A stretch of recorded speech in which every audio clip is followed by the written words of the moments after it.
Billy Joe Saunders is very upset about the boxing ring size. Before I get into that, hit the thumbs up, subscribe to the channel, and hit the notification bell. That way you can get updated when I drop the newest content like this.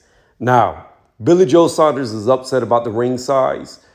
According to his dad, Matchroom wanted to do an 18-foot ring. Then they wanted to do a 20-foot ring as a compromise. And his dad is saying that they want no smaller than a 22-foot ring, but it was initially scheduled for a 24-foot ring. Now, I know I'm throwing a lot of different sizes at y'all, but here's the deal. In professional boxing, you have 18 to 24 feet in rings.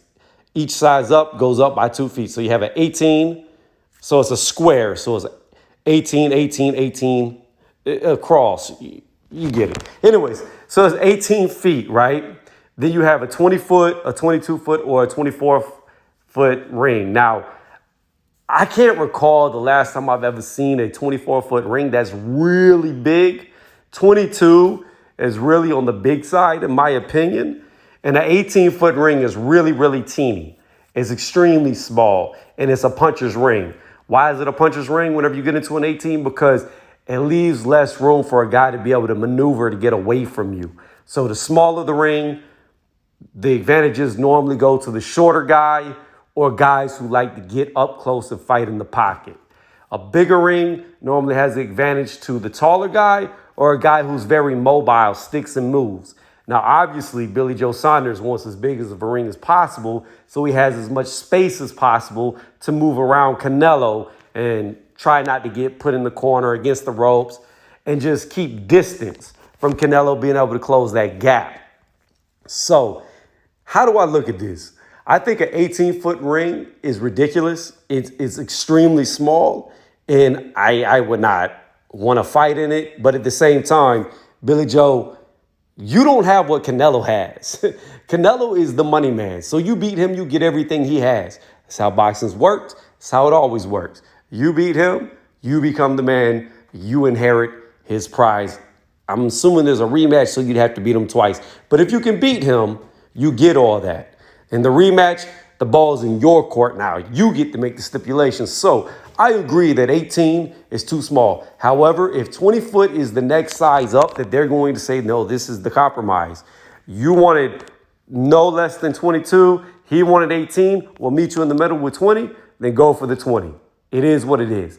I understand that you're looking for an advantage so you can move and run. But at the same time, why should you get an advantage over the current number one guy getting the advantage? See what I'm saying? So cut that advantage in half and you get a little more room to maneuver, and he gets a little bit closer to you than it being a 22. Excuse me. Yeah, than it being a 22, and you get a little more room to maneuver than it being an 18-foot ring. At the end of the day, you got to understand, Canelo, again, is the money man. He gets these decisions. I can agree with the 18 being too small, but if you wanted no less than 22 and they're hitting you with 20, well, you should have started no less than 24, which is the maximum legal size I believe boxing can have. So it's called a compromise. If they're meeting you in the middle, I don't see what the issue is. There's really no issue here. And I know Billy Joe Saunders has been talking a lot about a bunch of back and forth, but it is what it is, bro. You just got to get to this fight.